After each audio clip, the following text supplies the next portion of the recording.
Boa tarde, queridos. Jovens, seguintes, nós estamos aí para encerrar a aula de hoje e a gente vai trabalhar com alguns assuntos de história geral, tá bom? Então vamos lá, quem quiser ir acompanhando pela apostila, acho interessante que você vai grifando aí os principais pontos, tá? Vamos começar aqui com Grécia e Roma. Professor, por que a gente não trabalha as outras civilizações antigas? Por que a gente começa em Grécia e Roma? Desde a primeira prova do Enem, que eles não abordaram as civilizações do Antigo Oriente. Então, por uma questão de padronização do material para a prova, a gente começou de Grécia e Roma, que são as civilizações antigas que são cobradas da gente na prova. Logicamente aqui, quem vai buscar o S também, tem que dar uma lida em Egito, Mesopotâmia, Fenícia, Pérsia e Hebreus, tá bom? E aquele finalzinho da pré-história no período neolítico. Mas vamos lá, a Grécia é a nossa primeira civilização. A gente divide a Grécia, em esses períodos históricos aqui, Pré-homérico é o período onde não havia ainda a escrita. Os gregos não deixaram nada escrito sobre como é que se desenvolvia a civilização grega.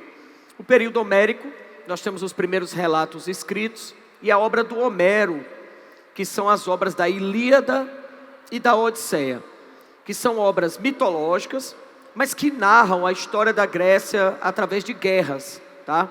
Na obra da Ilíada, ele vai falar da famosa guerra de Troia, que existiu, mas é narrada de forma mitológica, tá bom? E nós vamos ter a Odisseia, que é o final, a conclusão dessa guerra de Troia, narrada aí por Homero. Período arcaico, formação das cidades-estado. O período clássico é o auge dessas cidades. E o período helenístico é quando a Grécia é ocupada por Alexandre da Macedônia, Alexandre Magno. Então vamos lá. O período pré-homérico, que não está aqui, porque ele dificilmente é cobrado de vocês na prova eneniana. O Enem nunca cobrou esse período pré-homérico. Deixa eu só relatar o que é que ele funciona. A Grécia, ela é cortada por ilhas e por montanhas. Então, dificilmente a Grécia conseguia formar unidade territorial, tá? A geografia fez a Grécia ser fragmentada. Por causa disso, a Grécia, nesse período pré-homérico, os povos estão ocupando a Grécia. Os nomes desses povos são povos indo-europeus, tá? Parece até piada pronta, porque são povos que estão indo para a Europa. Então não custa nada você associar essa palavrinha, tá? Povos indo-europeus são os povos que estão indo ocupar a Europa. Alguns alunos às vezes vêm perguntar, professor, esses povos são os mesmos povos que ocupam Roma? A origem deles mas são povos que são um pouco distintos. Os povos romanos são mais voltados para o militarismo do que o povo grego. Alguns povos gregos são melhor comerciantes marítimos do que os romanos, e os romanos são predominantemente militaristas, tá? E escravistas. Nesse período pré-homérico, se destacou uma civilização chamada Creta. Essa ilha de Creta, tudo leva a crer que foi um dos maiores comércios marítimos que nós tivemos na antiguidade. Os cretenses chegaram a um nível de desenvolvimento tão alto que eles não precisavam trabalhar o ano inteiro. Talvez seja a primeira civilização do Ocidente onde a gente tinha excedente suficiente para não trabalhar o ano todo. O que fazia com que acontecesse o quê? Eles sobravam esse produto e com essa sobra eles não só guardavam e comercializavam, eles usavam em festas, que foi uma marca da civilização grega. Os gregos fazem festas, esbanjam comida, esbanjam bebida, tá? E além dessas festividades grandiosas, os gregos e os cretenses, né, que vão dar origem aos gregos, gostam de esporte, tá? Os Jogos Olímpicos não nasceram por acaso na Grécia. Nasceram na Grécia por duas razões. Os povos gregos criaram estádios, criaram ginásios. A palavra estádio se refere não só a um local onde se disputa jogos, mas estádio se refere a uma dimensão matemática. Então, todo estádio tem que ter uma dimensão mínima, tá? Quando você diz assim, tal delegação jogou no estádio olímpico. Se ele jogou no estádio olímpico, é porque ele tem uma dimensão fixa, ok? Então, isso nasce desde a Grécia. Eles não tinham os estádios, praticavam esportes, tá? E praticavam esportes porque eles já tinham cumprido com todas as suas funções. Se eles já produziram tudo, é natural que eles ocupassem o tempo com outras coisas. Como eu disse a vocês, com festa e esporte, ok? Depois os gregos ainda vão desenvolver muitas influências na área artística, como as esculturas. E os gregos ainda têm o desenvolvimento extremamente influente em áreas como filosofia, tá? A base das ciências nasceu na Grécia. Tio Fábio estava falando aqui, dando aula aqui, genial de matemática. A matemática, o berço dela é na Grécia. Os gregos tiveram tempo para desenvolver isso, graças a essa produção de excedentes. Esses cretenses, inclusive, criaram um esporte que foi extremamente marcante para a civilização deles, que foi a tourada, tá? Só que a tourada cretense não tem que deixar o touro passar. A brincadeira era pular por cima do touro. Os gregos, quando chegaram em Creta, Creta havia desaparecido, tá? E isso vai não só dar origem a um período homérico, mas vai dar origem ao primeiro grande mito grego, o mito do Minotauro. A região da Creta era dominada por um rei chamado Minos. E como eu disse para vocês agora, eles praticavam tourada. Quando os gregos chegaram em Creta, não havia ninguém na ilha. Sem saber explicar o que foi que aconteceu, eles criaram uma lenda de que a Grécia venceu a batalha contra os cretenses, vencendo o filho do rei Minos, que era uma mistura de homem e animal, o Minotauro. Esse Minotauro vem no mundo real do rei Minos com a prática de tourada que eles faziam, tá bom? O que foi que aconteceu com Creta, já que os gregos quando chegaram lá não havia ninguém? Tudo leva a crer que houve um tsunami que atingiu a ilha de Creta e eles foram destruídos. Quando os gregos lá ocuparam, eles vão criar um braço de mar. E aí a Grécia, mesmo não sendo valoroso, não é questão de cidadania, você ser comerciante marítimo, a Grécia vai se desenvolver no comércio marítimo, tá? Nesse período homérico que a gente vai ver agora, nascem as cidades-estado, tá bom? Os gregos, eles são formados por famílias, e a família na Grécia a gente chama de gênero. A menor família que tem, obviamente, um homem e uma mulher, e aí quando eles se juntam, vai surgindo a árvore genealógica. Até hoje, no mundo ocidental, a gente chama assim, né? Árvore genealógica, em homenagem, em referência a essa origem grega. Lembrando que o grego, o homem da família, tá? O patriarca, quando ele morre, ele vira um deus, tá bom? Então eles têm um culto ao antepassado. O grego tem uma ligação muito forte com o local onde ele nasce, porque os deuses dos antepassados dele protegem aquele local. Então o grego não gosta de estrangeiro, não é por acaso, tá? Ele não gosta do estrangeiro porque os estrangeiros têm seus deuses e eles têm os deuses dele. O grego foi ensinado de que somente o pai dele, somente o avô dele, somente os parentes dele podem protegê-lo. Então tanto o grego como o romano defende uma frase chamada lar, doce lar. Ele sempre vai defender a terra dele, sempre vai defendê-la porque os espíritos daquela terra o protegem, ok? Lembrando que se ele desrespeitar esses espíritos ficam malignos. Foram os gregos que criaram a expressão chamada fantasma. Fantasma sempre é do mal, tá certo? Não tem fantasma bacana para o grego, não tem Gasparzinho. O fantasma é ruim porque você não respeitou os antepassados. Então quando tem aqueles filmes de terror, tá? Que aparece um espírito porque a pessoa não foi enterrada, não foi respeitada, tá? Isso é originário na ideia greco-romana. Não sei se alguém aqui assistiu o Gladiador, tá? E no filme do Gladiador, ele é um romano que está escravo, mas ele é romano. Toda vez que ele vai lutar, ele pega do chão um punhado de areia. Por quê? Porque ele está pedindo proteção aos seus antepassados. Ele é de Roma. Se ele fizesse isso em outro local, não adianta de nada, porque os deuses são tribais. Cada região tem seus deuses. Além de que eles são formados em cidades e estado, eles vão começar a desenvolver a escrita, tá bom? A escrita grega tem a particularidade de ter alfabeto, fonema, e depois um filósofo, inclusive muito conhecido de vocês, chamado Aristóteles, vai criar toda a gramática, tá? Criando substantivo, adjetivo e tudo mais. Esse período homérico, a gente vai ter as obras, como eu te disse, da Ilíada e da Odisseia. Na Ilíada a gente fala da guerra de Troia, na Odisseia a gente fala da vitória grega.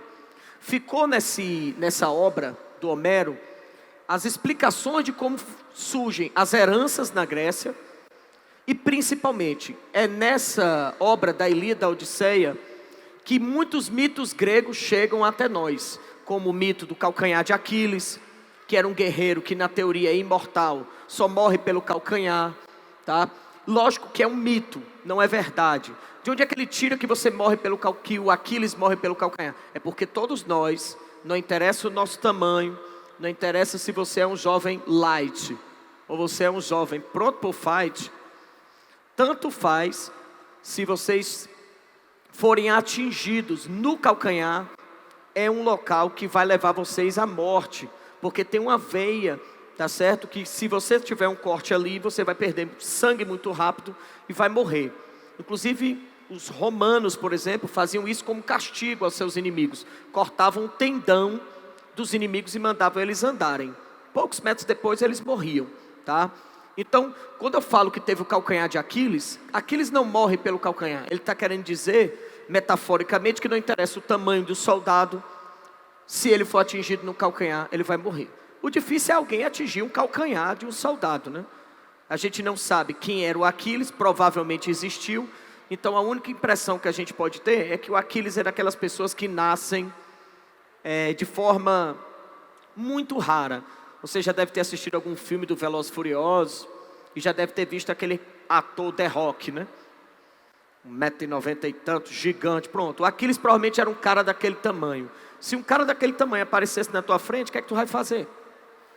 Tá? Não tem muito o que fazer. Então Aquiles era quase imortal por conta disso, tá bom? Mas aparece em outros mitos, envolve Atenas, e tem a grande metafórica da história grega, que é o cavalo de Troia. Eles deram um cavalo para os troianos como presente, e esse presente de grego, na verdade, era uma armadilha. Esse livro nos explica o quanto a mitologia e os deuses são importantes para a vida grega, e prepara a gente para entender esse período aqui, ó. É o período onde nascem as cidades. Existem muitas cidades gregas, mas a prova só vai cobrar quantas? Duas. Esparta e Atenas, tá? A cidade de Esparta, você, para ser cidadão em Esparta, você tem que ser filho de espartano com espartana. Quem é o espartano? É o dono de terra, tá bom? Em Esparta, só é cidadão quem é dono de terra. Quem não é dono da terra, tem que trabalhar para o dono da terra. O dono é o espartano e quem trabalha para ele a gente chama de ilota, tá bom? Deixa eu ver se aparece aqui. Pronto, ó. Aqui embaixo tem aqui, ó, a sociedade, esparciata, perieco e ilota. Eu posso chamar de espartano ou esparciata, tá bom? Tanto faz, espartano ou esparciata. A quem assistiu o filme do 300, tem uma cena que eles vão à guerra e eles dizem assim, o Leônidas: espartano, o que é que você é? Aí ele dá um grito, né? Sou espartano.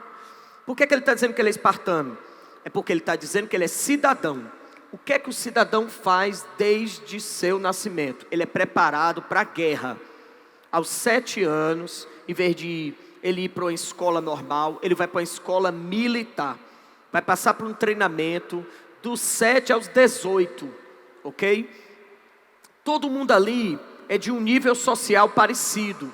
Então, o soldado que se destacar será o próximo rei. Para evitar, como eles vão à guerra, e é normal que as pessoas morram quando vão à guerra, porque é a guerra de corpo a corpo, Em Esparta, nós temos a novidade de ter 2 reis. Esparta é o único sistema político que nós temos notícia, que em vez de ter uma monarquia, nós temos uma diarquia. Ok? Esparta, os 2 reis são militares, todos 2 são filhos de espartano. Ok? Mesmo ele sendo rei, não é ele quem manda. Os soldados treinam até os 18. Aos 18 anos, eles terminam o treinamento e voltam para casa. O treinamento é fora de Esparta, na região das montanhas. Quando ele volta para casa, ele vai ficar dos 18 até os 30 para fazer menino, para constituir família. Não é inteligente mandar soldado jovem para a guerra. Se os jovens morrerem, quem é que vai ficar? Ninguém. Então, não adianta você mandar os jovens, você tem que mandar os adultos. Adultos que já tenham filhos. Então ele vai dos 18 aos 30 casar e constituir família. Com 30 anos ele vai para a guerra. Se ele for um homem de sorte, a guerra não existe e ele não precisa ir para ela, tá? Se ele não tiver sorte, quando ele fizer 30 anos, ele já vai para a guerra. E aí não tem como ele escapar. Quanto tempo de serviço militar, professor? 30 anos de serviço militar. Ele vai ficar como soldado dos 30 aos 60. De novo, aí vai depender do destino, da sorte dele, tá bom? Se ele for um homem que foi abençoado aí pelos deuses, ele vai ficar dos 30 aos 60, mas não teve guerra. Se for um cara que não dá sorte, vai para a guerra e dificilmente alguém sobrevive 30 anos em guerra, tá bom? Se ele sobreviver, ele vai virar ancião político e ele pode ir para Jerúsia. Jerúsia é só para os véi, mas é os véi dos véi, tá certo? Quem manda na Grécia são os mais velhos, porque eles obedecem uma hierarquia. Menino vai para a escola militar, vai ficar lá até os 18 anos, dos 18 aos 30 vai ser homem de família, dos 30 aos 60, soldado, e dos 60, se sobreviver em diante, ele vai para Jerúsia. Não tem limite, inicialmente. Logicamente que vai ter um momento que Esparta vai ter o esplendor, e no esplendor de Esparta, alguns mais velhos vão sobreviver, mas na teoria não tem limite de idade, até onde ele vai a saúde dele, e se você quiser reclamar alguma coisa na assembleia, você vai para a apela, que surge até a nossa expressão comum, né? Quando a pessoa não tem o que fazer, vai apelar, tá bom? Você lembra até daquele vídeo do menino lá do YouTube, do carrinho. Ai, vai dar carrinho não, vai apelar. Se você apelar, é o seu último recurso, é a assembleia, para pedir alguma função do Estado. Essa assembleia que ajuda você, quem vai interceder por você são os reis, ok? Existe os sacerdotes, esses ali são os éforos, tá? São 5, todos os 5 são cidadãos, dificilmente vão morrer tão cedo, porque eles não vão para a guerra. E esses 5 éforos, esses 5 sacerdotes, eles só falam com você se você pedir autorização a Jerúsia. Os éforos são os mais importantes, junto com a Jerúsia. Os mais velhos são importantes porque são eles que escolhem os reis. Mas os éforos, junto com essa Jerúsia, é quem governa. Toda vez que tiver uma questão de Enem, lembre de uma coisa: para a Grécia, Roma, religião está junto com o Estado. Ok? A religião é controlada pelo Estado. Então o éforo, ele é um sacerdote, mas ele tem papel político. Beleza? Como a gente disse aqui, tem que ser militarizado. E Esparta não é muito boa comerciante, tá bom? Até porque não tem com quem fazer comércio, ela fica cercada por montanhas. O que é que Esparta faz para sobreviver? Guerra. Esparta vive de guerra e de escravizar, tá bom? Os escravos são frutos de guerra. A cidade de Atenas é diferente. Atenas está de frente para o mar, é mais fácil para ela fazer comércio marítimo. Mas ao mesmo tempo, como ela está de frente para o mar e ela é uma ilha, onde não tem muita terra, qual é a coisa mais valiosa que tem? Terra. Tanto em Esparta como em Atenas nós temos uma coisa em comum. As cidades gregas valorizam a posse da terra. Então, em Atenas, eu chamo esse cara, que é o cara de todos os caras, de Eupátrida. Eu quer dizer forte, e pátrida quer dizer bem-nascido. São as pessoas que são das famílias dos donos de terra. Eles são os donos da terra, são os políticos, controlam a economia, tomam as decisões da justiça, nomeiam quem são os chefes religiosos, controlam tudo. E como eu estava dizendo para vocês na Grécia, ou você é dono de terra, ou você trabalha para alguém que tem terra. Não tem muita escolha na Grécia não, tá bom? Ah, professor, eu queria ser soldado. O pobre, que na Grécia, em Atenas, a gente vai chamar esse pobre, tá certo, de meteco, ou era um escravo por dívida, tá? Esses mais pobres, a única chance que ele podia deixar de ser pobre, na teoria, era o comércio. Porque o comércio grego deixa ele ganhar dinheiro, mas ele não tem cidadania. Ele não pode participar do exército, ele não pode participar da política, tá bom? Só pode participar da política quem tem direito de ir para a guerra. E só tem direito de ir para a guerra quem é cidadão. Tanto em Esparta como em Atenas, as mulheres não têm direitos políticos. Mas em Esparta tem uma diferençazinha. A mulher do rei, como ela é espartana, a rainha, são duas, né? Elas podem falar na ausência do rei, beleza? Quem assistir, quem está lembrando aí das imagens daquele filme 300, está vendo que tem várias falhas naqueles filmes. Lembrando que o filme do 300, eu não recomendaria para vocês usarem como referência para a prova. Por quê? Porque ele é baseado numa revista em quadrinhos. Ele não é baseado na guerra entre Esparta e Pérsia. Ele é baseado na revista. Como ele é baseado na revista, já é a visão do autor da revista. E ele mudou várias coisas. A principal foi, a mulher, a rainha no filme, não tem voz. Ela é chantageada para poder falar. Isso não é verdade. Ela é rainha, ela pode sim falar. E Esparta é a única sociedade que tem 2 reis. No filme só tem um. Não sei se é porque faltou dinheiro para poder contratar outro rei. Podia ao menos ter feito um efeito especial para ter feito um gêmeo, que nem na novela da Globo do Félix. Bota 2, contrata um, bota 2, sai mais barato. Divide aí o cachê, mas nem isso, tá? Então são 2 reis, no filme só tem um, ok? E outra coisa, não são 300. 300 é o número de soldados que sobreviveu. No final da guerra, ficaram 300. Mas a guerra eram 17 mil contra quase 600 mil, tá bom? Os gregos, eles exercem muito tempo, durante muito tempo eles exercem escravidão. E tem 2 tipos de escravidão na Grécia. Tem a escravidão por guerra, que aí o cara não tem como escapar, qualquer um pode virar escravo de guerra. E tem escravidão por dívida, que graças a Deus não tem mais, porque senão muitos aqui, inclusive nós que vos fala, talvez estivéssemos lá. Na Grécia, se o cara ficasse devendo e não conseguisse pagar, como era o pagamento? Vira escravo. Você só vai deixar de ser escravo quando você quitar a dívida. Professor, mas se eu parar para pensar, eu tenho uns boletos que já faz parte da minha família.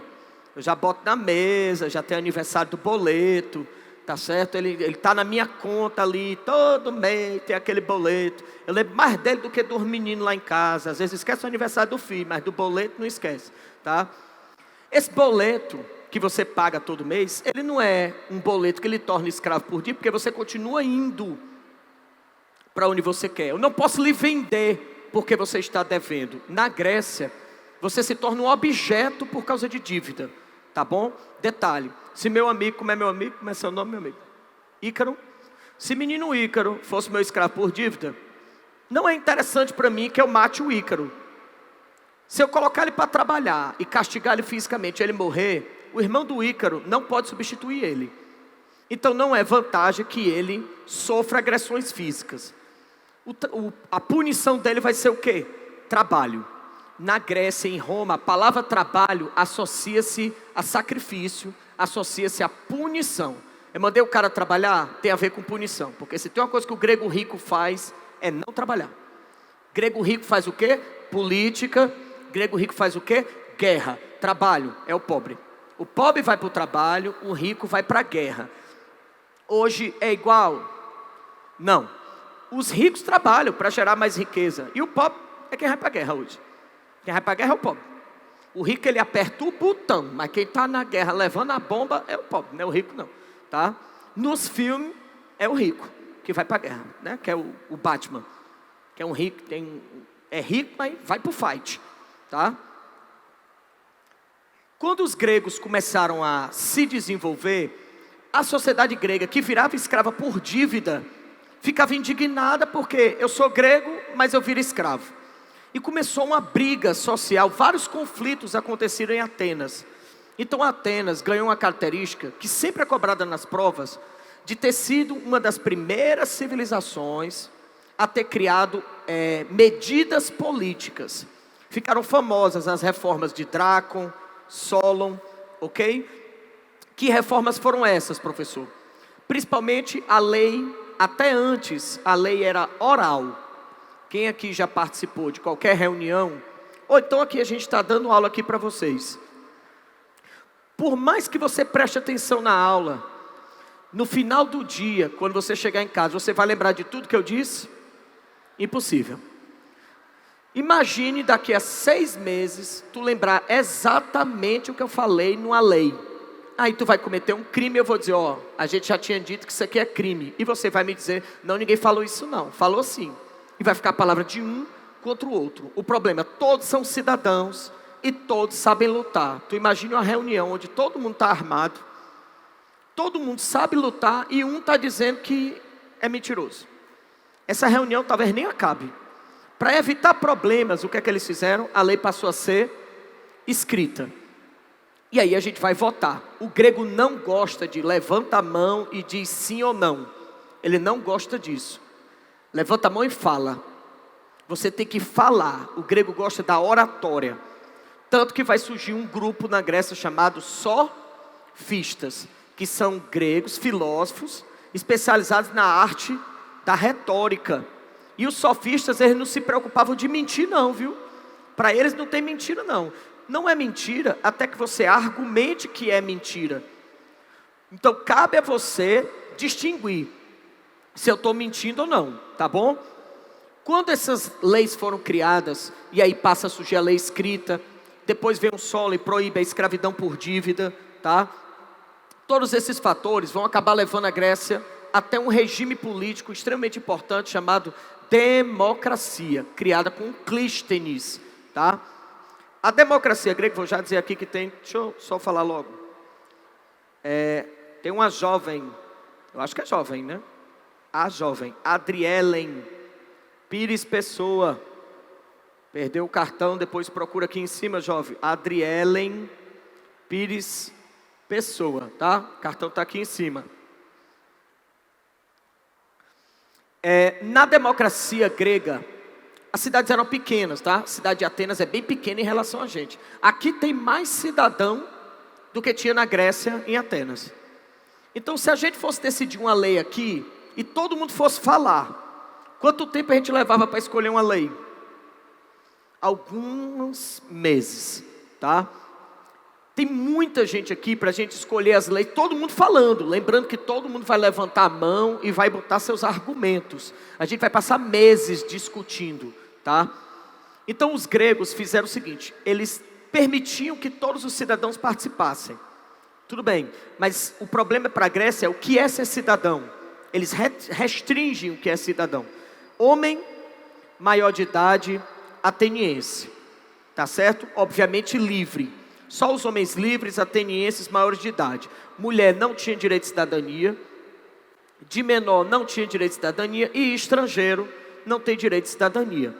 Nessas reuniões da democracia grega, as leis são decididas ali. Então, ela é uma democracia direta. A democracia brasileira, ela é direta ou indireta? Direta ou indireta, moçada? Indireta. O que é que nós vamos fazer daqui a alguns meses? Votar. Quem são as pessoas que a gente votou? São os nossos representantes. Então a nossa democracia ela é indireta, representativa, tá bom? A dos gregos é direta. Se você cometer um crime na democracia grega, você é convidado a ser expulso, sem direito a recusar. Você tem duas opções. Eu lhe condeno ao ostracismo ou lhe condeno à morte, tá? O ostracismo, você é expulso por 10 anos. Professor, que punição fuleiragem, botar o caba para fora por 10 anos. Só tem que lembrar que nenhuma cidade grega aceita estrangeiro. Então, se você sair da sua terra, deixa tudo aqui e for para outro canto, A, você é estrangeiro, não tem mais cidadania. B, você deixou tudo aqui, então você vai sem nada. O que é que você vai ter que fazer? Trabalhar. O que é que grego rico não faz? Trabalha. Então eu estou te humilhando 2 vezes. Eu tiro tua cidadania, porque eu tiro você da sua cidade, e eu boto você para trabalhar. Então é uma punição que para o grego é extremamente importante. Pode ser amena para a nossa sociedade, ou para a sociedade persa, por exemplo, os assírios, mas para a sociedade grega, ela é uma punição extremamente rigorosa para os cidadãos. No período clássico, as cidades gregas, elas chegaram ao auge, e elas vão se degladiar com os persas. Essas guerras, que eu brinco que são a Champions League das guerras antigas, a gente chama de guerras médicas. Os gregos ganharam dos persas, tá? Foram 3 guerras. Na primeira guerra, a Pérsia perdeu para Atenas. Na segunda, é o filme do 300, né? Em torno disso aí.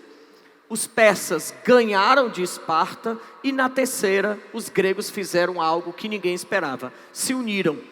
Eles eram cidades-estado, elas eram independentes. Os gregos se uniram e formaram a Grécia unificada, chamada Liga de Delos. Todo mundo juntava o dinheiro, entregava para Atenas. Atenas vai pegar esse dinheiro e vai distribuir para todas as cidades e estados, de acordo com a necessidade. Só que quem determina essa necessidade? Atenas. Então o que aconteceu foi que eles formaram um exército unificado e derrotaram Esparta. Derrotaram a Pérsia. Anos depois, Atenas continuou cobrando esses impostos, alegando que podiam vir novos inimigos. E ficou um pouco estranha a situação. Atenas crescia numa velocidade e todas as outras cidades cresciam em outra. Surgiram teatros imensos em Atenas, surgiram estruturas como Paternon, a própria estátua de Atenas. Esse dinheiro, Atenas não conseguia explicar. Então Esparta não aceita mais fazer parte da Liga de Delos, porque ela está notando que Atenas está desviando o dinheiro. A velha conhecida corrupção. Esparta acusa Atenas de corrupção, e nessa acusação eles entram em guerra. Uma guerra chamada Guerra do Peloponeso. Esparta versus Atenas. A Grécia se divide. O grupo de Esparta ganha, e quem ganhou nessa guerra na verdade foi um jovinho chamado Alexandre. Alexandre Magno. Ele era vizinho à Grécia, esperou a Grécia entrar em conflito. Quando a Grécia se enfraqueceu, Alexandre invadiu a Grécia. Qual é a importância de Alexandre? Alexandre tentou fundir a cultura grega com a cultura oriental. Isso hoje a gente chamaria de quê? Globalização. Mas na época a gente chamou de helenismo, ok?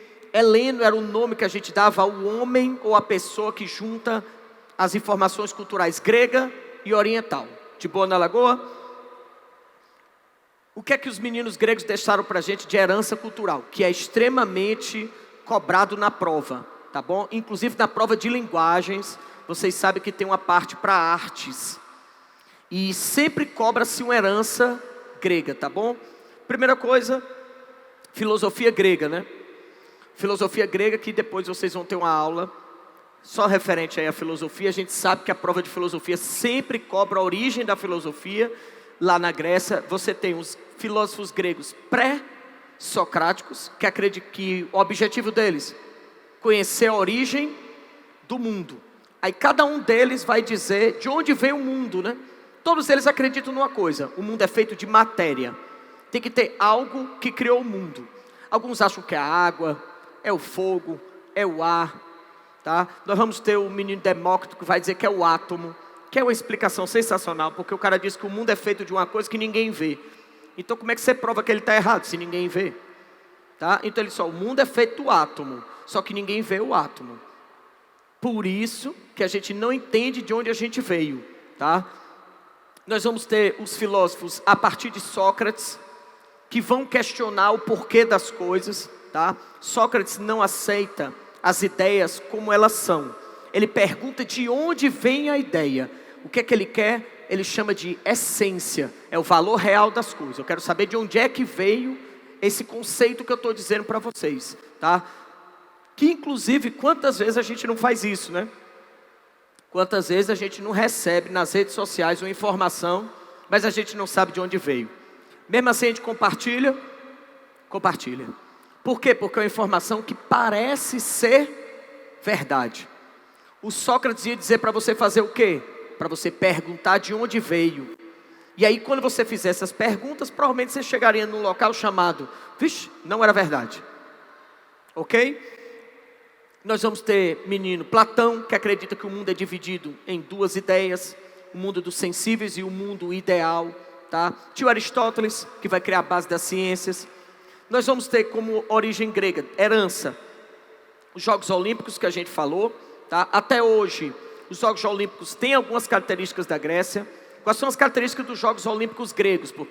A, disputado em 4 em 4 anos. 2, até hoje quando vai ter Jogos Olímpicos, o que é que a gente tem que fazer para começar os Jogos? Na cerimônia de abertura, obrigatório, tem que acender a tocha olímpica. Por quê? Porque o grego tinha que respeitar o fogo sagrado.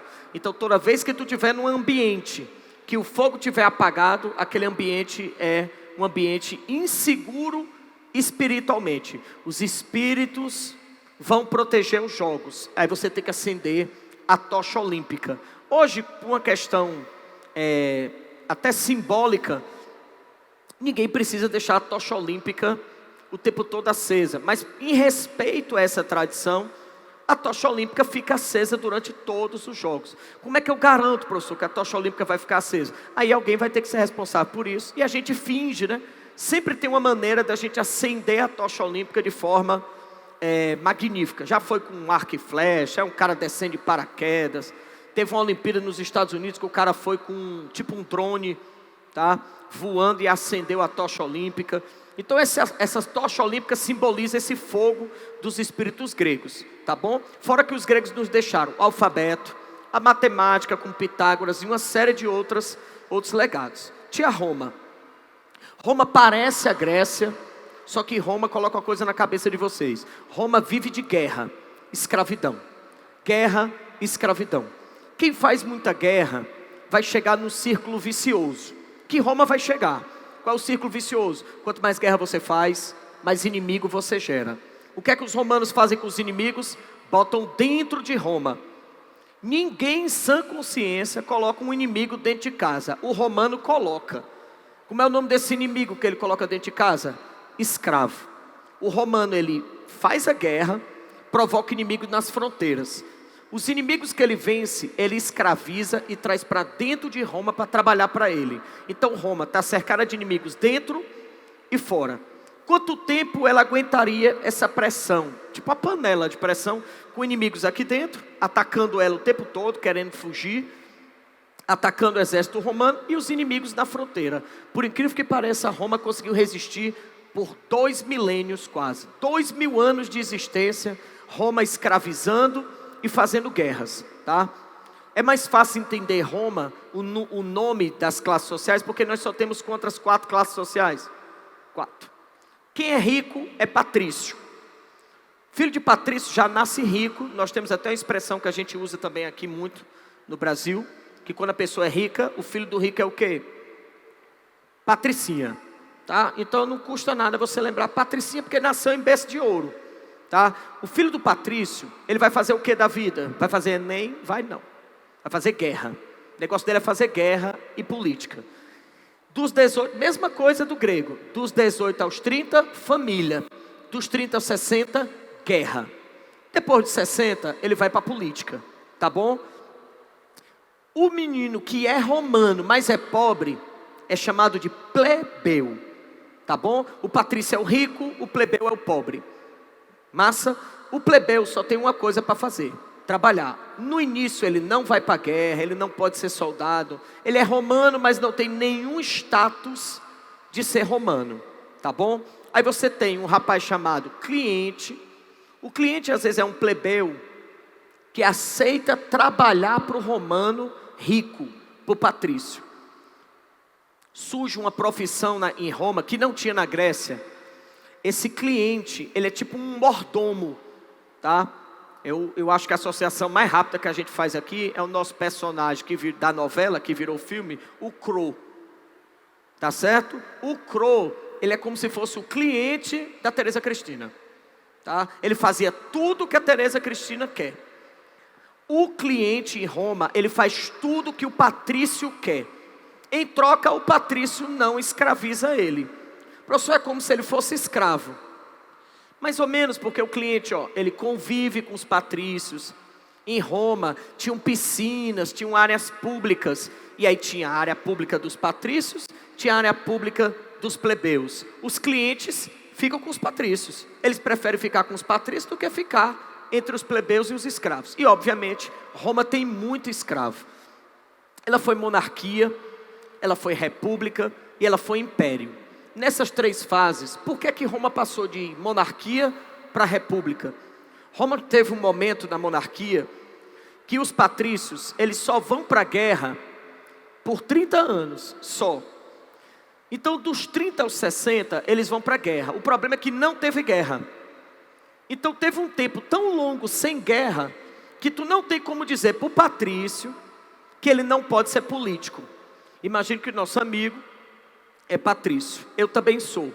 Ele é rei. Eu não. Eu não sou porque eu vou para a guerra. O problema é, não está tendo guerra. Então, por direito, eu posso ser político. Mas a regra dizia que é só depois dos 60.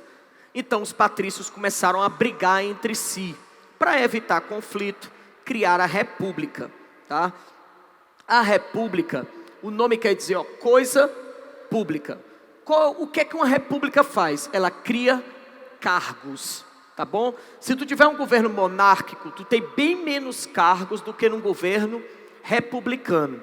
Se um dia você ler, se você quiser até quando sair daqui da aula, dar uma lida no nosso conhecido Google e perguntar, botar no Google assim, número de funcionários na monarquia britânica, número de funcionários públicos na monarquia britânica, ok? Dentro do reino, dentro do palácio, quantos funcionários trabalham direto com o Estado inglês? E se você pegar o número de funcionários públicos da República Brasileira, você vai ver que a República Brasileira tem muito mais funcionários do que a monarquia britânica. Não é por acaso. República tem mais funcionário, tem mais cargo do que monarquia. Esses cargos são criados para evitar conflito. Vai ter o patrício que é rei, agora não tem mais rei, não é república, eu chamo de cônsul. Não é geladeira não, tá certo? O cônsul é o chefe do Senado. São quantos 2? 2. Aqui no Brasil nós temos quantos 2 chefes do Senado? 2. Aqui a gente chama de Congresso. Lá em Roma eu chamo de Senado. Então toda vez que eu falar Senado romano, pensa no Congresso brasileiro. No Brasil você tem a Câmara dos Deputados e o Senado. Então você tem o presidente da Câmara e o presidente do Senado. Em Roma também são 2, só que os 2 têm o mesmo nome, cônsul. Ok? Ele é escolhido pelos senadores. E como é república, a república tem eleição. Em Roma tinha eleição, o voto é censitário. O que é um voto censitário? Só vota quem tem um valor financeiro, uma renda, tá bom? Só homem podia participar. Nós somos uma sociedade patriarcal naquela época. Eles podem ser, ou cônsul, podem ser senador. Tem um cargo chamado ditadura. Eu queria que vocês anotassem essa observação. Isso ajuda demais vocês na redação. Deixa eu dar uma dica aqui para vocês na redação. Não cometerem um erro muito comum. Geralmente a redação vai cair um tema que envolva alguma ação do Estado. E é normal a gente usar a palavra ditadura, né? Esse Estado ditatorial, esse rei era ditador, esse chefe político era um ditador. Só existe ditadura na república. Beleza? Bote assim, ditadura é uma exceção da república. É uma exceção. Em caso de estado de sítio, podemos ser ditadura. Ok? Em caso de estado de sítio, podemos ser ditadura. Toda república que perde o controle, na teoria, pode virar uma ditadura. Rei não é ditador, rei é autoritário. Às vezes o aluno vai escrever isso na redação, pensa que está abafando e está se prejudicando. Não coloque nada sobre ditadura se não for um regime de república. Massa? O ditador romano, ele existe em caso de guerra. E aí você tem os cargos públicos, que a gente chama de magistratura. Em Roma tu pode ser censor, que é o cara que calcula a renda. Tu pode ser pretor, pretor é o juiz, tá? O juiz romano, ele tem muito poder, ok? Então, o pretor, como juiz, pode condenar qualquer pessoa. Ele geralmente anda com a guarda pessoal. Aí tem a guarda pretoriana, beleza? Você tem um questor, que cobra impostos, também anda armado, porque a melhor maneira de cobrar os impostos é usando o estímulo chamado a vida, né? Se você não pagar, você não tem mais. No instante o pessoal pagava.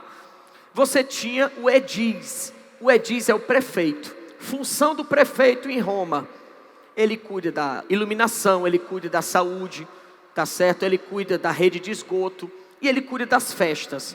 Roma gosta de festa e faz festas. O problema de Roma, na Grécia, o problema era entre os eupátridas e o fato da escravidão por dívida. Em Roma, o problema, é que o patrício e o plebeu não aceita que ele é romano e não tenha direitos. Então o que é que ele vai fazer? Ele vai criar um cargo. Os patrícios criam um cargo para os plebeus, chamado tribunos da plebe. Esses tribunos da plebe, eles lutavam pelos direitos dos plebeus, tá bom? Levando em consideração o seguinte: apesar de que parecia difícil, os plebeus ganharam muitos direitos. Acabou a escravidão por dívida, eles podiam casar, patrícios e plebeus, tá? Além de casamento, eles ganharam o direito de ser um dos cônsuls, mas nenhum direito mudou tanto a história de Roma quando os plebeus puderam ir para o exército. Os plebeus foram para o exército, e isso mudou tudo, porque Roma tinha, vamos supor, 10 mil soldados. Quando os plebeus puderam ser soldados, Roma passou de 10 mil para 400 mil. Então o exército romano era gigantesco. Roma tem ferro. O homem de ferro não é sensacional por acaso. Se eu estivesse lutando com o meu amigo aqui, e ele tivesse com uma arma de bronze, e eu tivesse com uma arma de ferro, mesmo eu sendo menor do que ele, a minha arma me ajuda, porque se ele me der uma espadada e meu escudo de ferro estiver aqui, eu quebro a espada dele. Se eu tiver com a armadura de ferro, ele não vai conseguir me matar.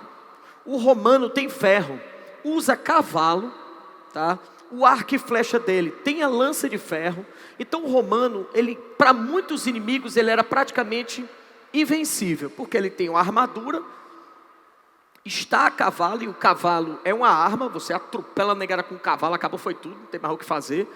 Eles ainda botavam os cavalos amarrados, né? 2, 4 cavalos enfileirados, colocavam um cara aqui em cima de uma biga, que é aquela carroça, né, que vai levando o cavalo, e a roda com ferro. Então ele mirava para atropelar. Se você sobreviver, ele acaba de torar o resto, tá? Então o romano, ele era muito bom militar, e ele se expandiu por toda a Europa. Roma saiu da Itália, invadiu a Alemanha, invadiu a Áustria, invadiu a França, Espanha, Portugal, norte da África. Só que o óbvio aconteceu, que foi o que eu disse quando eu comecei a falar de Roma. Quem faz guerra, gera inimigo. É o que você faz com o inimigo? Bota dentro de Roma. Roma vai ter revolta de escravo. A mais famosa foi uma revolta chamada Espartacus, que foi um escravo romano que matou dezenas de soldados romanos, tá? Os romanos não entenderam, sabe? Acho que vocês conhecem o ser humano, né? O ser humano, ele erra, aí ele vê que errou, aí ele comete o mesmo erro. O romano não entendeu que as rebeliões de escravos não iam diminuir. Sabe o que é que eles fizeram? Gladiador. Pegava o soldado do inimigo, que era escravo, botava dentro da arena, dava arma para os caras para eles se matarem. E isso era diversão em Roma. Diversas vezes os gladiadores atacaram o espectador, viu? Não fique se enganando que se aqui tivesse aqui, a gente está aqui assistindo. Está aqui os gladiadores descendo a chibata aqui. Comendo de esmola e toma espada e sangue voando. De vez em quando tinha um que em vez de dar a lançada no outro, rebolava aqui, em quem estava assistindo. Tanto que a elite romana não assistia aqui, ó, nessa parte de baixo. Ele assistia na parte de cima. O plebeu romano, que assistia aqui na geral, de vez em quando levava uma flechada de brinde. Tá? Tipo no futebol, que às vezes você, quem está assistindo ali na geral, numa cobrança de falta, leva um ganha-bola de presente. Tá? Leva uma boladazinha, leva um bicudo. Tá? Tá ali, bobeou. Tá? Só me lembro de um jogo da seleção brasileira. Eu não sou desse tempo não. Tá? Esse jogo eu assisti num vídeo. Que o Brasil foi bater uma falta. Um jogador brasileiro chamado Branco. Deu-lhe uma bicuda. Tão segura, meu amigo. Aí não foi gol. Passou rente à trave, aí acertou o fotógrafo. O fotógrafo com a câmera. Foi o primeiro selfie dos anos 90, sem querer, que foi câmera com tudo nos olhos do rapaz. Tá? O Branco foi pedir desculpa, mas não é muito seguro não. Isso foi um chute. Se fosse em Roma, tinha sido só uma lançada no meio dos peitos. Tá? Mesmo com tudo isso, eles continuaram os gladiadores. Tá? Não vai acontecer o que aconteceu naquele filme. No filme do Gladiador tem uma pequena esticada de baladeira que o cara matou o imperador no meio do Coliseu e ficou todo mundo assistindo. Isso não vai acontecer porque os soldados teriam intervido. Agora, o público está à mercê, tá? Mesmo com os gladiadores, mesmo com as revoltas escravas, e ainda tem outro problema. Foi em Roma, tá? Que quando eles começaram a se expandir, viraram um império, surgiu uma figura que todo mundo aqui deve ter ouvido falar, que vai mudar de novo a estrutura social da Europa. Jesus. Jesus nasceu no Império Romano, tá? Quando Jesus nasceu, era o governo do Otávio. Otávio Augusto. Era um imperador romano extremamente administrador público, muito bom político, e dividiu Roma em reinos. E Jesus vai nascer num reino romano, chamado Reino da Galileia. Nesse reino onde Jesus nasceu, o Império Romano, o Otávio, nem sabia dele. Ele não sabia. Jesus começou a influenciar um grupo de pessoas. E a influência de Jesus era perigosa porque, vamos lá, Roma vive de guerra, escravidão. Jesus pregava igualdade. Então, se prega igualdade, não tem escravidão. E Jesus era contra a guerra, né? Diversas vezes, quando tinha alguma questão relacionada à violência, Jesus deixava bem claro que quem com ferro fere, com ferro será ferido. Que você tem que oferecer o outro lado do rosto, não é para revidar. Até quando pegaram Jesus, quando os discípulos os apóstolos quiseram reagir à prisão de Jesus, Jesus não deixou. O primeiro milagre, inclusive, nos últimos dias de Jesus, foi justamente o soldado romano, que no confronto com os apóstolos, perde a orelha e Jesus opera o milagre, e cura o soldado romano. Então, jovens, quando Jesus aparece, ele vivo incomodava, ele morto incomodou muito mais. Existe uma coisa que vocês têm que entender na história? Tá bom. É Viena? Gente, Viena ou Larissa, urgente aqui, que tem uma amiga sua que está na ambulância, não está bem. Procure a Viena ou Larissa, uma amiga sua está ali na ambulância. Fica ali na frente, ó, a ambulância fica parada ali na frente, tá bom? Na saída aqui. Ok? Tomara que esteja tudo bem. Vamos lá, Viena ou Larissa, se dirija para lá. Então vamos lá, amores. A figura de Jesus, quando morreu, que eu ia dizer para vocês é o seguinte: historicamente falando, existem pessoas que quando morrem viram ideias, viram símbolos. A morte de Jesus e a maneira como ele morreu, né? Jesus não foi uma morte qualquer. A condenação de Jesus foi extremamente violenta e foi pública. Então, o fato dele ter sido torturado, depois ele teve que carregar a cruz e ter sido crucificado, fez com que mais gente soubesse o que foi que aconteceu. Mais importante ainda foram as cartas e as falas que foram ditas depois que ele foi morto. Resultado, quando Jesus morreu, menos de 50 anos depois, nasce o cristianismo. E o cristianismo começa a se propagar em Roma, defendendo o fim da escravidão, o fim do politeísmo, porque Roma é politeísta, e o fim das guerras. Quer dizer, Roma está enfrentando agora as manifestações sociais, Roma está enfrentando a escravidão, está enfrentando a religião. A gente sabe dessa frase, que quando você não pode com o inimigo, junte-se a ele. Roma não sabia mais o que fazer com a escravidão. Sabe o que ela fez com o escravo? Ela transformou em servo, em colono. Na Idade Média, não tem escravidão. Na Idade Média, o escravo, ele é liberto e vira um servo. Ele vai trabalhar na terra. Qual a diferença, professor? Ele não é mais morto, ele não é mais castigado fisicamente, ele não pode ser comercializado, ele vai trabalhar. E ele tem que pagar pelo trabalho dele. Ele trabalha e ele, em vez de ser assalariado, eu vou descontando os impostos do trabalho, tá bom? Beleza? Mas eu vou dar para ele casa, eu vou dar proteção. A gente vai ficar aqui, ó. Isso aqui lembra muito a estrutura feudal. Isso aqui é perfeito para a gente visualizar a estrutura feudal. Toda murada, toda fechada. A gente vai morar aqui dentro, ok? Além de que ele não conseguiu controlar a escravidão, Roma também não consegue mais controlar o seu exército. O exército romano ficou muito caro. E quando o exército romano ficou muito caro, o que é que Roma teve que fazer? Contratar mercenários, que saía mais barato do que manter um exército tão grandioso. Logicamente que esse exército vai entrar em decadência e vai acabar as fronteiras sendo rompidas. E por último, o cristianismo. Sem saber o que fazer com o cristianismo, Roma vai adotar o cristianismo como religião oficial. Vai nascer a Igreja Católica Apostólica Romana.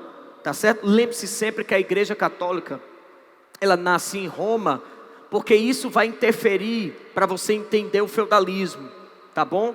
Roma, ela vai praticamente entrar em decadência e desaparecer, mas vai sobrar uma instituição romana, a igreja.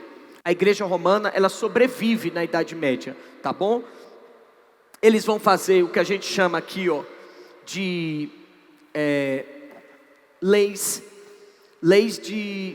as leis imperiais, desculpa.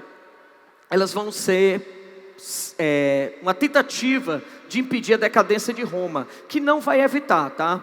Mas algumas dessas leis vão ficar famosas. A gente chama essa lei de edito, tá? Você tem que saber, o edito de Milão, que é quando Roma tentou tornar o cristianismo não mais crime. O edito de Tessalônica, quando nasce a Igreja Católica Apostólica Romana oficial. E a tetrarquia, que dividiu Roma em Roma do Ocidente e Roma do Oriente, tá bom? Deixaram para a gente, além da Igreja Católica, Roma deixou o direito. Pela primeira vez na história, você tem uma instituição, uma sociedade que você tem direito de defesa. Não existia direito de defesa nas sociedades antigas, tá? Então o que vai acontecer é que o Código de Direito Romano diz que todo mundo é inocente até que se prove o contrário. Como todo mundo é inocente até que se prove o contrário, cria-se um código de lei que a gente chama de juris civilis, e inclusive os escravos podem reclamar seus direitos, mulheres, estrangeiros. Existem o código de direito sobre os objetos, o código de direito sobre as relações de pessoas. O professor me deu um exemplo de código de direito de relação de pessoa. As mulheres tinham direito de divórcio em Roma. E se o marido, se a família não aceitasse o divórcio, ela podia entrar na justiça para pedir o direito de divórcio, tá bom? Isso já é algo extremamente inédito. E surgiu uma profissão que muitos aqui talvez queiram seguir. Tinha um juiz romano, que é o pretor. Se aqui fosse um júri, as pessoas que iam ser julgadas podiam pedir ajuda aos estudantes de direito. O nome desses jovinhos, advogados. Os advogados, eles auxiliavam os juízes para os crimes serem condenados, tá? Só que os advogados acabaram se tornando uma figura extremamente importante. Por quê? Como você é inocente até que se prove o contrário, o que foi que aconteceu? Aconteceu em muitos casos que um advogado salvou a pessoa da condenação. Os advogados se tornaram tão influentes que eles vão se tornar uma profissão à parte. O juiz era a profissão da justiça, mas agora tem o advogado e o juiz, tá bom? Lembrando que até para ser juiz hoje, a condição de regra diz que você antes tem que ter advogado, tá certo? Para ser juiz. Bora fazer uma questãozinha aqui, para a gente entender Grécia e Roma, que a gente falou, mas com questão a gente ajuda melhor. Bote aqui, ó, na página 45. Vamos lá. Comparando a civilização da antiguidade, Grécia e Roma, com as da antiguidade oriental, Egito e Mesopotâmia, anota só uma coisa aí, porque a gente começou de Grécia a Roma e não falou de Egito e Mesopotâmia, tá? Bota assim, ó, Estado, do lado de Egito e Mesopotâmia, puxa a setinha e bota assim, ó, Estado teocrático, Estado teocrático de regadio. Beleza? Que é isso, professor? Estado é um sistema de controle político. Teocrático, o governante é divino. Regadio quer dizer que ele usa a obra de irrigação. Beleza? Egito e Mesopotâmia construíam obras hidráulicas. Constata-se que ambas conheceram as mesmas instituições básicas, muitas das quais o Ocidente tomou do Oriente. Contudo, houve um setor original específico da civilização greco-romana. Trata-se do quê? Na questão econômica, tinham novas formas de indústria e comércio que permitiram o surgimento de centros urbanos. Amores, os gregos eram industriais? Não. Os romanos eram industriais? Não. Egito e Mesopotâmia, muito menos. Lembrando que para tu ser industrial, deixa eu só dar uma dica, tu tem que produzir em larga escala, proporcional àquele período, tá? Proporcional àquele período. Não compare com o mundo de hoje, porque hoje a gente consegue produzir centenas de unidades por minuto. Mas, para ser industrial, tu tem que produzir em larga escala. Tem que ter divisão do trabalho. Naquele tempo, o que é que a gente, em vez de indústria, a gente chama de quê? Artesanato. Aí eles eram artesanais, tá? Faziam vaso, eles faziam roupa, joias. Para quem curte, os gregos faziam vinho, os egípcios já tinham cerveja, tá certo? A cerveja que a gente conhece, ela veio da Idade Média, feita pelos padres, viu? Os padres faziam cerveja, inclusive o nome das cervejas importadas, tudo é nome de padre. Depois olhe, por curiosidade, o nome das cervejas importadas. Quase todas é o nome de, inclusive, de um mosteiro, onde era feita a cerveja. Agora, os egípcios já faziam, tá? Eles tratam da questão social. Tinham novas formas de trabalho compulsório e hierarquia baseada no nascimento e na riqueza. Só que ele quer uma coisa que seja diferente. Em Egito, as classes sociais, elas se alteram? Não. Na Mesopotâmia, as classes sociais se alteram? Não. Você é o que você nasce. Se você nascer da família nobre, você é nobre para sempre. Ok? Grécia e Roma, patrício, que foi o que a gente disse que tinha patricinha. O cara nasceu de uma família rica, tu já é rico. Na Grécia, se tu nascer filho do Eupátrida, já é Eupátrida. Nasceu filho do espartano, já é espartano. Então não é o item B de bola. Tem uma diferença religiosa, porque apareceram divindades que tinham representação antropomórfica. Bota aí antropomórfica. Antropomórfica é em forma de quê? De ser humano. E poderes ilimitados. Todos os deuses têm poderes ilimitados, né? Ok? Só que não é essa a diferença. Ok? É cultural. O desenvolvimento das artes e expressão artística derivado do uso da escrita. Tem escrita egípcia? Tem. A gente chama de hieroglífico a principal. Tem escrita mesopotâmica? Tem. Tem grega? Tem. Tem romana? Tem. Então não é escrita. Agora olha o item E de Ema. Política. Criaram práticas participativas do poder e instituições republicanas. Qual foi a primeira civilização romana a criar república? Já está a dica. Qual foi a primeira civilização romana? Roma. Qual foi a primeira civilização grega a criar democracia? A Grécia. Então Grécia e Roma são importantes porque mudaram os sistemas políticos. Beleza? Toda vez que tu tiver na dúvida na questão, corre para o sistema político, que será provavelmente a resposta, tá? Quanto tempo eu tenho, jovem? Pelo amor de Deus. Vai. Eu vou fazer o seguinte com vocês.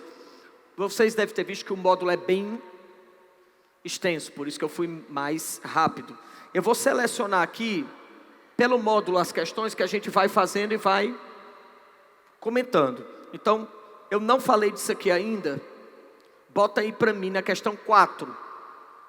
Obrigado ao pessoal que ficou até agora, tá certo? Sempre quem faz aquele sacrifício maior, não vê na hora, mas esse sacrifício ele tem retorno. Tá certo? Esse sacrifício tem retorno. Eu sei que tem gente que sai mais cedo porque tem compromissos inadiáveis. Mas aqueles que aqui ficam, tá? Que eu sei que estão aí no seu esforço, sentados, tá bom? No calor. Mas estão aqui até o final de todas as aulas. Vocês vão sim conseguir dar esse passo de cada vez para conseguir o que vocês querem, tá? 4. A própria vocação do nobre lhe proibia qualquer atividade econômica direta. Vocês querem que eu vá traduzindo? Para o cearês. A própria vocação do nobre lhe proibia qualquer atividade econômica direta. Bote assim, não vou trabalhar. Não trabalho nem a pau.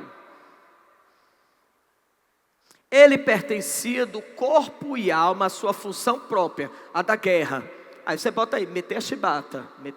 Não trabalha nem a pau, mas para meter a chibata ele já acordou com a espada na canela para matar um. Tá que nem aquele filme do Auto Compadecido que o cara ficava no bar todo para matar um. É o menino cavaleiro aqui, viu? Porque eu estou na sociedade feudal. Um corpo ágil e musculoso, crossfiteiro, né? Crossfiteiro. Não é o bastante para fazer o cavaleiro ideal. É preciso ainda acrescentar coragem. E é também porque proporciona esta virtude a ocasião de se manifestar que a guerra põe tanta alegria no coração dos homens, para os quais a audácia e o desprezo da morte são de algum modo valores profissionais. Olha, profissão do cara qual é? Guerra. Se tu fosse um guerreiro, o que é que tu tem que ter? Que o texto diz bem claro, coragem. Porque se tu fosse um guerreiro sem coragem, eu tenho para mim que tu não é muito bom. Tá certo? Trata-se de uma cerimônia chamada homenagem. Aí vamos lá. Ó. Eu preciso que você use esse espaçozinho para botar umas OBS, umas dicas. Debaixo de homenagem, bota assim, ó. Cerimônia da suzerania e vassalagem, debaixo de homenagem, tá certo? Debaixo de homenagem, tu bota aí, cerimônia de suzerania e vassalagem. Tem aluno que confunde, para não confundir nunca mais. Quem é o mais forte? O suzerano ou o vassalo? Suzerano. Professor, como é que eu lembro? Toda vez eu esqueço, ó. Suzerano, né, com S, superior, superior, pronto. Beleza? Suzerano e vassalo. Mais forte é o suzerano, que é o superior. Não esquece mais. O vassalo, ele promete ser fiel ao suzerano e morrer pelo suzerano. Nessa cerimônia de homenagem, eu transformo ele num nobre. Essa cerimônia é famosa porque você tem que ficar de frente para o outro de quê? De joelho. Na Idade Média, tinha uma questão de honra, que quando você fica de joelho na frente da pessoa, você está dizendo que a pessoa manda em você. Se você ficar de frente para a pessoa, de joelho, você está dizendo para a pessoa que ela manda em você. Por isso que tradicionalmente, a gente ainda tem essa questão romântica, porque na Idade Média, no final da Idade Média, foram escritos muitos livros de romantismo dos cavaleiros. E criou-se essa imagem. Quando um homem vai pedir a mulher em casamento, ele faz o quê? Fica de joelho. Se ele ficar de joelho diante da mulher e pedir ela em casamento, o que é que ele está dizendo para ela? Quem manda é ela. Aí depois ele ainda fica com raiva. Essa mulher manda em mim. Quem foi que ficou de joelho? Foi ele. Então, não quer que mande, não fique de joelho. Então, fica os dois. Vocês já foram para casamento? Casamento é normal, na hora da cerimônia, os noivos ficarem de joelhos, porque eles estão ajoelhados diante de Deus, tá? Hoje não necessariamente, né? Porque às vezes a pessoa está de joelho, mas não está dizendo que está submisso, está ensaiando um passo de swingueira, vai, desce, quebra, MC Loma, tá? Tem nada a ver mais com cavaleiro. 2, o vassalo só é cavaleiro na vida. Se este jovem for cavaleiro, quando ele morrer, o filho dele não é cavaleiro. Tem que passar pela cerimônia também. Toda vez tem que ter a cerimônia. Já passou a cerimônia, virou outro cavaleiro. Não aconteceu a cerimônia porque um não ficou de joelho de frente para o outro, viu? Eu não vou botar os dois para fazer a cerimônia, eu boto? Vem cá, jovem, para você fazer a cerimônia. Dá certo não? Então vamos imaginar que tem uma pessoa aqui. Tu não quer não fazer a cerimônia? Fazer não a cerimônia para ele te tornar cavaleiro? Está com medo da guerra, mas vamos lá. Vamos supor que tivesse uma pessoa aqui. Para eu transformar esse jovem em cavaleiro, ajuda aí, jovem. Vai ficar de joelho. Não dá para ficar de joelho.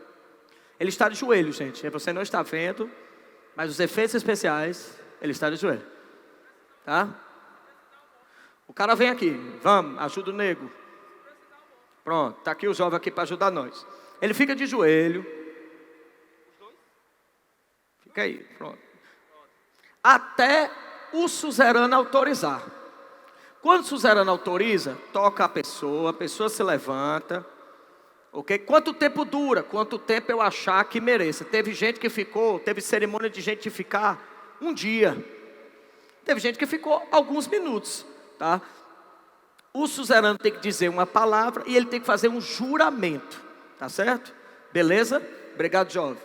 Depois do juramento, termina com um beijo. Não é obrigado o beijo ser na boca. Geralmente é na mão. Você que assiste aqueles filmes quando tem um rei, tem a rainha, que vai falar com o rei, tem que beijar a mão do rei. Inclusive o rei usava um truque. Tem que beijar o terceiro dedo, que é onde fica a aliança, inclusive. Se você beijasse o dedo errado, o rei poderia considerar que você estava fingindo ser um cavaleiro e você era punido, tá? Então sempre se beijava ou aqui na mão ou beija nesse ponto aqui do dedo, que os outros locais são considerados traição, tá bom? No final dessa cerimônia, ele vai ser cavaleiro e vai morrer por mim. O que é que eu dou para ele? Uma coisa chamada benefício. Eu vou dar as armas. Ele não trabalha. A gente leu no texto que ele não trabalha. Ele vive de guerra, tá? Então vamos lá para os itens. Qual é a finalidade dessa cerimônia? A. Obrigar os membros do clero a aceitar a imposição de um dogma religioso. Essa cerimônia, ela é religiosa ou é para ir para a guerra? Para ir para a guerra. Então não é o item A. Estabelecer um vínculo de obrigação feudal entre o servo e o senhor feudal. Este jovem que estava aqui, ele era servo ou era cavaleiro? Cavaleiro é um nobre, é um vassalo. Item B está errado. Celebrar a vitória dos cavaleiros na luta contra os muçulmanos. Jovem nem foi para a guerra ainda. Eu acabei de transformar ele em cavaleiro. Então o item C, ele está muito com pressa. Porque já celebrou a vitória, o cara não foi nem para a guerra. Dedidins. Oficializa uma relação de dependência entre o suzerano e o vassalo? Sim. Eu que sou suzerano, o que é que eu dependo dele? Eu dependo dele como soldado para me proteger. Ele, vassalo, depende de mim por quê? Porque sou eu que vou dar o cavalo, as armas. Senão ele vai ter que trabalhar. E a gente viu no texto que ele não trabalha. Beleza? Quinta e última. Vamos lá. O feudalismo medieval nasceu no seio de uma época infinitamente perturbada. Quando ele falar isso, puxa a setinha, bota assim, era das trevas. Quando a gente fala de Idade Média, a gente chama a Idade Média de Era das Trevas. Por quê, professor? Toda vez que a gente chama de Idade das Trevas, o feudalismo eu não entendo exatamente. Eu sei que a ciência estava limitada. É porque é o seguinte: na Idade Média, a filosofia medieval dizia que nós éramos frutos do pecado original. E como eram frutos do pecado original, nós estávamos limitados a pensar, estávamos limitados a agir. O homem tinha limites por causa do pecado. Então era uma época que a gente não tinha como chegar ao esplendor, ao progresso. E no século XVIII, chamam o progresso de quê? Luz. Estamos a caminho da luz, estamos a caminho do progresso, principalmente científico. Em certa medida, o feudalismo nasceu dessas perturbações. Ora, entre as causas que contribuíram para criar ou manter um ambiente tão tumultuado, estavam algumas que existiram estranhas à evolução da sociedade europeia, a respeito do sistema feudal. A sociedade feudal era estática e não permitia mobilidade social. Era uma sociedade de castas. Não é uma sociedade de castas, anote aí, é uma sociedade estamental. Qual é a diferença? Sociedade de casta, você não pode mudar a classe social. Sociedade estamental, você tem muita dificuldade para mudar a classe social. A gente acabou de transformar uma pessoa aqui, que se tornou um vassalo, que se tornou um cavaleiro. Então ele mudou de classe social. É possível, é raro, sim, mas é possível. B. Consistia num sistema de relação onde os vassalos doavam terra para o suzerano. Qual foi a dica que eu disse? Qual é o mais importante? Suzerano ou vassalo? Suzerano. Então não é o vassalo quem dá a terra para o suzerano, é o suzerano quem dá a terra para o vassalo. É o contrário, o item B está errado.